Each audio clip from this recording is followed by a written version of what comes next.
Welcome back to the Papa Meat channel. How you doing? How you doing? Coming in and sitting down because today we're going to be immersing ourselves into the chaotic world of airsoft culture. Do they still sell airsoft guns like Walmart? Oh yeah. They do?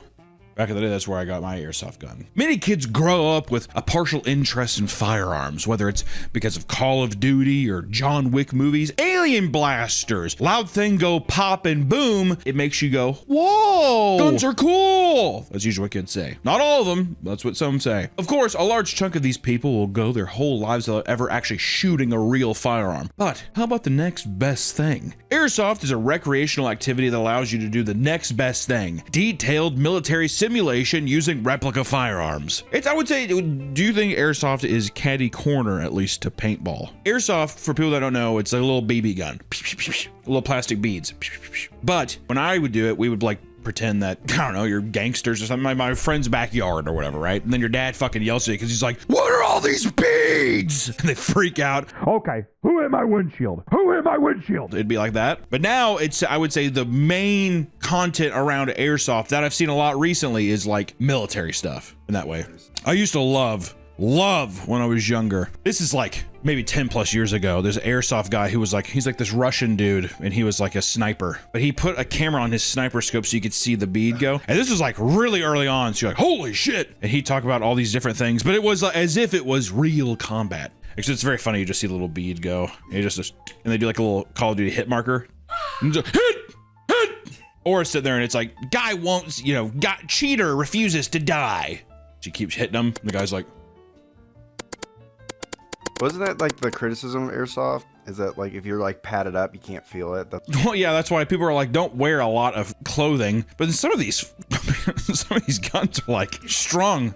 You get shot with it. Oh! It's usually much cheaper than buying a real gun and is accessible enough to evolve into its own sport. Though I will warn you, it's not all sunshine and rainbows when it comes to airsoft. Out on the battlefield, you'll find plenty of creeps and emotionally volatile players who will look to harm you or do worse. So, put on your protective goggles and grab some BBs as we fight our way through the airsoft culture, which lately my Instagram feed has been absolutely, flooded with airsoft content. The more I watched, the more curious I became. It felt like it was almost targeted to me. It was like lullabying me into be like, Hunter, airsoft's calling your name. At what point too? Let me ask you this. This is also coming from somebody who does not know airsoft culture, who doesn't know whatever. At what point is it too late to get into airsoft? As a 46-year-old man, if I got into airsoft, we'd be like, it's too old. Or would they embrace me with open arms, you think? Depends what group. If it's other 40-year-old men, they'll open their arms to you, but if it's children. It's hard to see the ages because everyone's usually wearing the goggles and the mask and stuff, so it's hard to tell. During the 1970s, a large market of people in Japan wanted to own firearms, but couldn't because of the restrictive gun laws. Toy manufacturers were aware of this and began to produce spring-operated replicas. Would not fly today.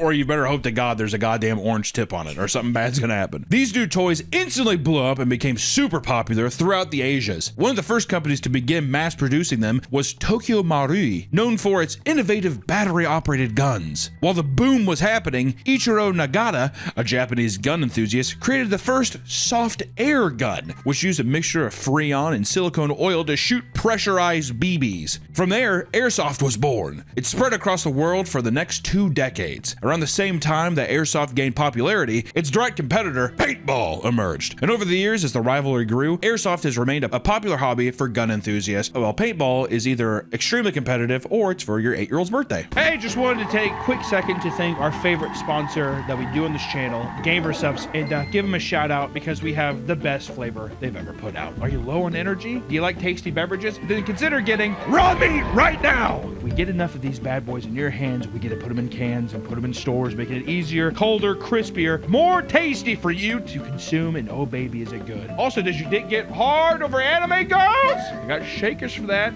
Hey, shake the shaker like you do your cock and let it explode in your mouth. The flavor's awesome. Which one am I talking about? You decide. Thank you, Gamersubs, for sponsoring this channel, and be sure to use this promo code, and be sure to tell them I sent you, and support Gamersubs because they fucking rule and they support this channel more than fucking anyone. Thank you. Back to the video. Paintball to me is like the same as you go to laser tag when you're 10, and then when you're 13, you go to paintball. You know, that's the kind of thing. And then you get fat welts on your legs. Exactly. For all the fatties that they go, like I went to bowling. I'm like, I just want to go bowling. And my brother friend's like, we're going to go paintballing. I can't. Sorry, guys. I don't want to get hurt. That kind of thing, right? I've only gone paintballing once, but the entire time I just hid behind a structure and just shot. I'm shot! I shot right there! I got hit in the thigh and instantly, I'm done! I'm done! I got hit in the foot, and I was wearing like the thinnest Vans shoe, and it just like my foot was swollen, and I was like, ah!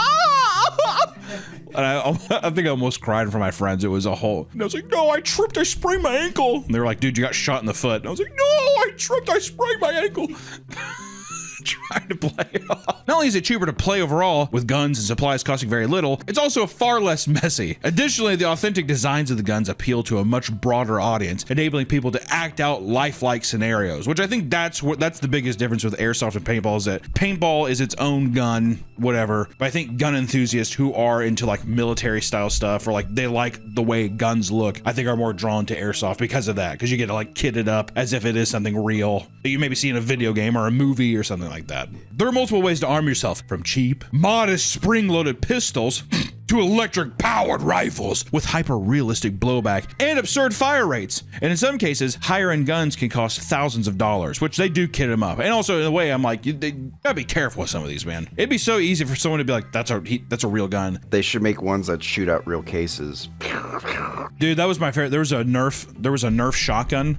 You do, and when you shoot it, you click it open, it does ting, ting, ting. There's something so satisfying about shotgun shells, like hitting the floor. Ugh. You're a kid, you're like, ugh. You grab your chocolate milk. People mess with me. Many businesses offer casual battles on weekends, or for those who want to go beyond, there are realistic military simulations that last several days. Jesus. I know, right? How kind of sick would that be, though? You're like camping, sorry, Mom, I can't come home. It's serious, a crazy battlefield out here.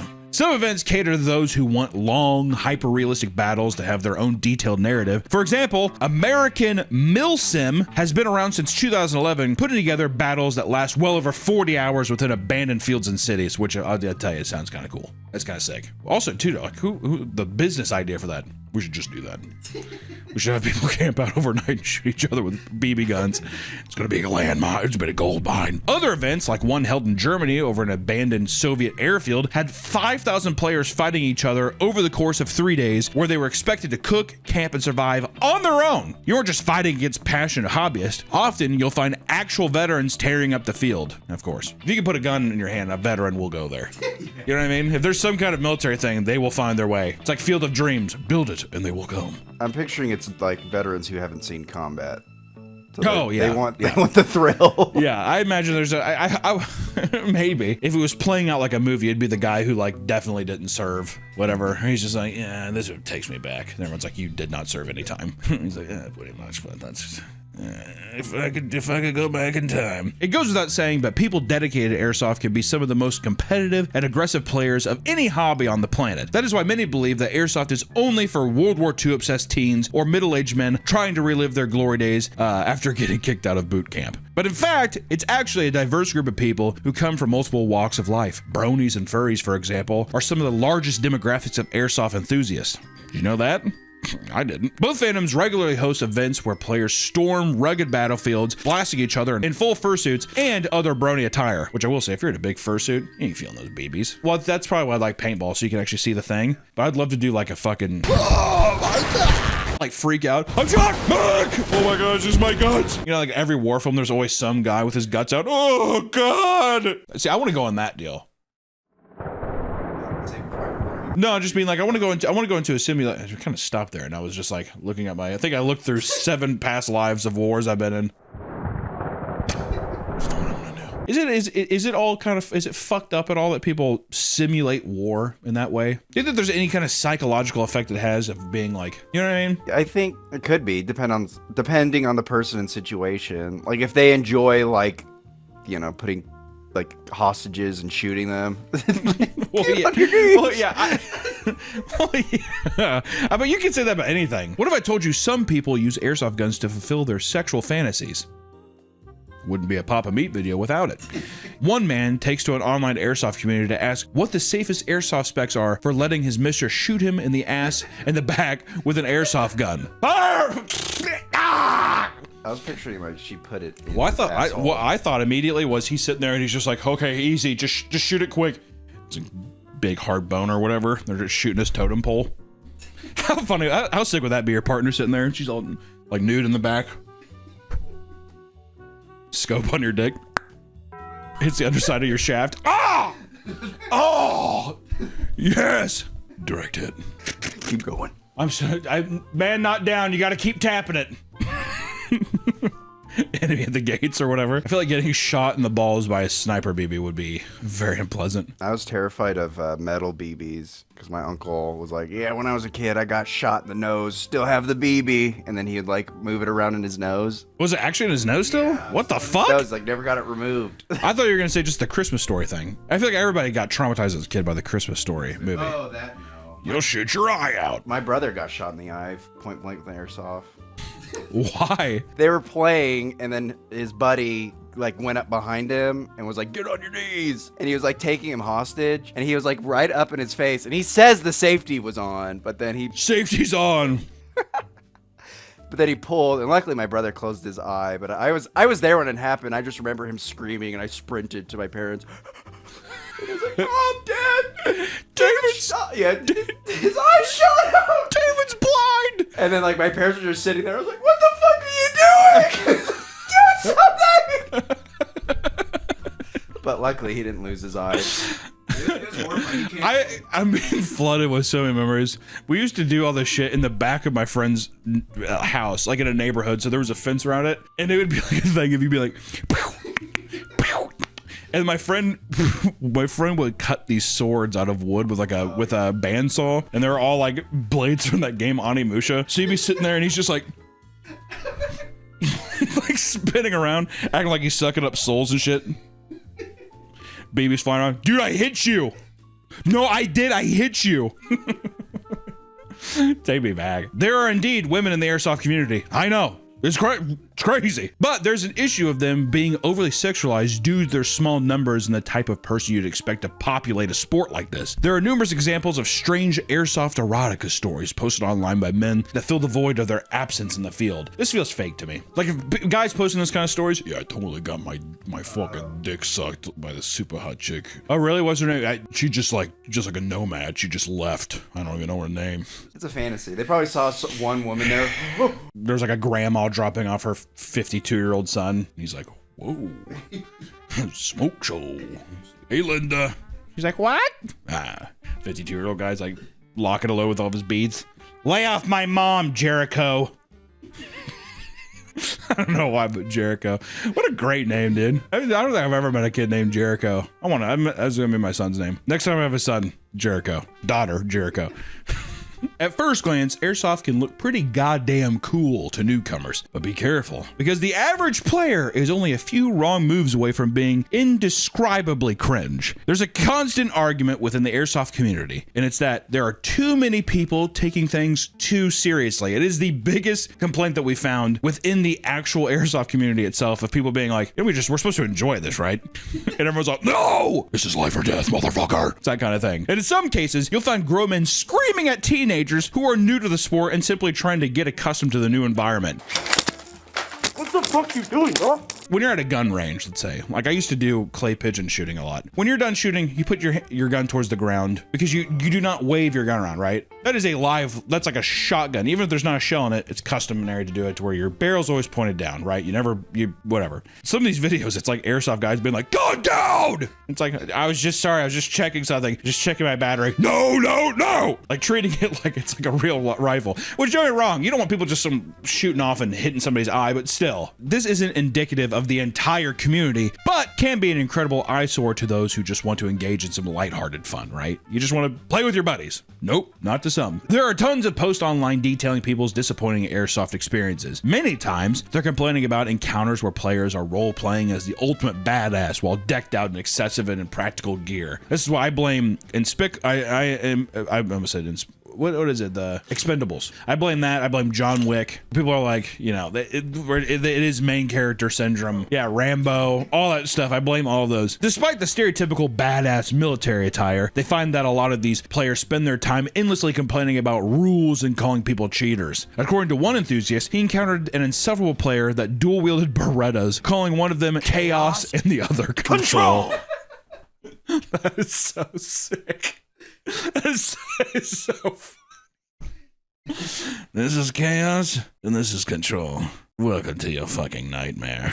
Not only did he hype himself up constantly, but he played the game like he was the main character of an anime. He would purposely try to pull off cool-looking moves where he'd enter a room without taking cover as if he was invincible. The man shot him in the chest. He refused to call it a hit. Instead, the guy unloaded back at him and later told the ref that he was the one who was calling his hits. Yeah, which if you get hit in the game, you usually say hit to show that your character's dead, and usually go back to like a spawn point, or like you have to basically go back and then you can re-enter the match or whatever. But it's the same with like paintball. When you get hit in paintball, those who spend stacks of cash on their military gear find it hard not to show it off even when they're off the field, opting to post their epic TikTok edits. And it's pretty badass. Many of these people get frustrated at the idea that what they're doing might be considered LARPing or cosplaying. One man admits that his friend felt the same way, only for him to start pulling up the definition of cosplay on his phone to prove him wrong. Dude, it's not. Come on, man. Here, let me show you. Here. It is cosplay, right? It's 100% cosplay. Do you think the argument is that people are like, well, cosplaying is a specific character from like a fandom, and I am just like, I don't know, an art, like I'm playing Army? Yeah, but that's the thing. It's a LARP. Yeah, I think it's just all the same. I embrace it, dude. Who gives a shit? Or I guess unless you're just like, I'm not on the same pedestal as the guy at like an anime convention. That's probably what it is. Where it's just like insecure thing. Like, I'm a man. This is cool. Like I don't like that, but this is. Yeah, splitting hairs. Also, some people might think like, this is a drill. This is a tactical drill. I'm training. Guys, listen. I'm doing this for the future of the world. Okay? When shit hits the fan, you're gonna call me. It's kind of that. I wonder if it's that kind of. It's almost like a doomsday prepper. Are doomsday preppers cosplayers too? They're LARP. Yeah. Oh yeah, they're LARPing. Oh, they're definitely LARPing. Yeah. Okay. Yeah. I'll tell you what. The doomsday people, if and when the world ends, everyone's gonna be scrounging for those fucking bunkers.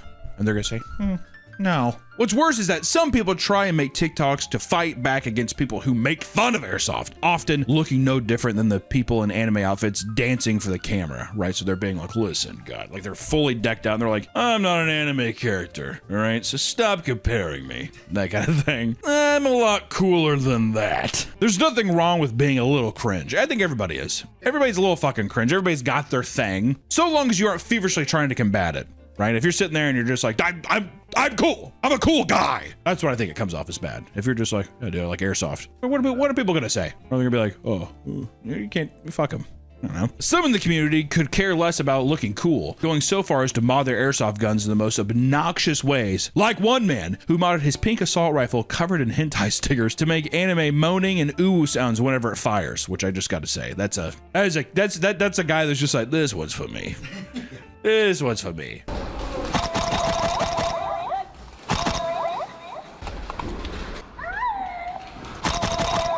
If you saw that though, it'd be hard not to laugh at. I wouldn't want him on my team though. No. Actually, I don't know. Maybe I would. Breaking cover. Oh, that's true. Yeah, exactly. Whatever. Damn it. Better know where we're at. Dude, we're fine. Hit. Have you ever also during that ooh thing? Do you think guys don't like being on his team because also like I'm getting hard? Dude, stop. Yeah, fire more. I guess people be complaining, be like, that's not fair. That's psychological warfare. Yeah, exactly. I'm hard and I'm in pain. It goes out saying that there's a ton of emotions flying during an airsoft battle. If you've ever watched airsoft content, you know that it's not all uncommon to witness some airsoft rage. That's primarily all the content I see is the aftermath of some battle and then people getting upset with each other. Something happened within the fight and now airsoft rage happens. It assumes. There's just something about the environment there that causes common sense to fly out the window and meathead rage to take over. Sometimes it's because people refuse to call their hits, but other times it seems like people are just maniacs that shouldn't be holding a gun, let alone even just an airsoft gun. One particularly viral moment, for example, is filmed by a man who suddenly decides to full auto blast the back of a teenager before the game even started for no reason. Yeah, a lot of these, which to be fair, a lot of these are taken out of context, so who knows, but I will say, it's a thing where there should be no instance where a grown man, even if it is airsoft, just like to a kid, a little kid, you know what I mean? If they're participating in the match, whatever, but just like point blank, it just seems, you know, or it is malicious. It's a fucking cruel thing. Many members of the community are ashamed of this type of behavior and claim that Airsoft rage clips make the issue seem worse than it is. That doesn't mean that serious violence doesn't take place on the field. At an Airsoft facility in New York, a 20 and 35-year-old player were taken to a local hospital after a verbal altercation that led to a brutal stabbing. Another player was ejected from a local Airsoft tournament after attacking someone for shooting him directly in the face. That's what you gotta say too, dude. If people are, God, it's just so, it's like I wonder how much of this too is just people like, like people are like too competitive and they get mad to even lose. What kind of psychological shit do you think that is? Well, I'm just speculating, but if he got out early in the game, he's like, this could be like a series of things where he gets out. Oh, so you're saying that like it was just one, it was like a domino effect. Yeah. He got that, he's frustrated because he's like, God damn it. He's like, he wants to be, he wants to show off his gear. Yeah, I spent all this gear and I didn't even get to do anything, kind of whatever, so you become frustrated. It's just the fucking like primitive nature in a guy's brain, but then you like run and be like, fuck you! Group altercations are nothing new in the game of Airsoft. One of the most viewed rage clips of all time features a kid repeatedly mag dumping someone, which is where you do. In 2020, a group of teens was kicked out of a match after shooting both players and the refs on full auto. Yes, even the refs. One of them uploaded the footage to YouTube, hoping for some sympathy, but instead was met with a massive backlash for their outrageous behavior. Players need to be cautious about where they choose to play, as not everyone is keen on having full-on battle simulations near their homes, or even just the fucking BBs. It's not like when you're done shooting, you go up and you're like, all right, let me pick up my whatever. It's just a fucking mess, right? During a night game, one group of players started dodging actual gunfire after enraging someone living nearby. A local mining quarry regularly rented out in the area to airsoft groups for events and tournaments. This particular game was at night and had lots of loud pyrotechnics going off, right? Just to simulate, I'm guessing, the fire or explosions or something, to make it more immersive for a fun night game. At some point during the match, a man yelled down into the quarry, "Some of us have to work tomorrow!" and claimed he also owned a gun. Not thinking anything of it, the game resumed, and explosives continued to go off until players were suddenly forced to duck and cover from distant pops and bullets flying over their heads. The game stopped immediately, and the staff tried to find who shot at them, but were unable to do so. Thankfully, no one was seriously injured in this incident, but not everyone gets so lucky. At times, airsoft weapons can lead to actual deaths. Sometimes the battlefield itself can be just as dangerous. In France, a player died mid-game after falling inside an abandoned building where the game was being held. Guillaume Lakota was a prominent airsoft player from the French team IS-38 Grenoble, which regularly played at military sim events across Europe, which I think the military sims are like way more popular in Europe. Like I think it's an actual competitive scene over there. So I think a lot of people from different countries travel around and do that. In the summer of 2017, Guillaume was playing a night game held at Fort de Monte Gilbert.